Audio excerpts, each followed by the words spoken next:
সব সময় আল্লাহর কাছে এই দোয়াটার জন্য আমরা করি, আল্লাহ কিয়ামতের দিন তুমি আমার হিসাব নিও না, আল্লাহ তুমি আমার বিচার বসিও না, আল্লাহ তুমি দয়া করে আমারে মাফ করে দিও। আল্লাহ যার বিচার করবেন ও জাহান্নামে যাবে, আর যার বিচার করবেন না সে জান্নাতে যাবে। ক্ষমতার অহংকার দেখাবি না, টাকা পয়সার গরম দেখাবি না। 2 দিনের টাকার মালিক হয়ে ওর পা জমিনে লাগে না, এরকম ডাকাত আছে না নাই? লাম ইয়াকুন শাইআম মাযকুরা, তোর চেয়ে বড় ক্ষমতাশীল ছিল ফেরাউন।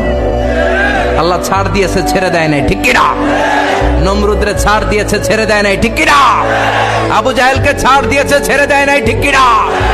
এখনো যারা গাদ্দারি করে, ইসলামের বিপক্ষে কথা বলে, ইসলামকে জমিনের ভিতর গেড়ে দিতে চায়, দেখা যায় আল্লাহ ওদেরকে ছাড় দেয় কিন্তু ছেড়ে দেবে না। চিল্লায় কও ঠিক কি না?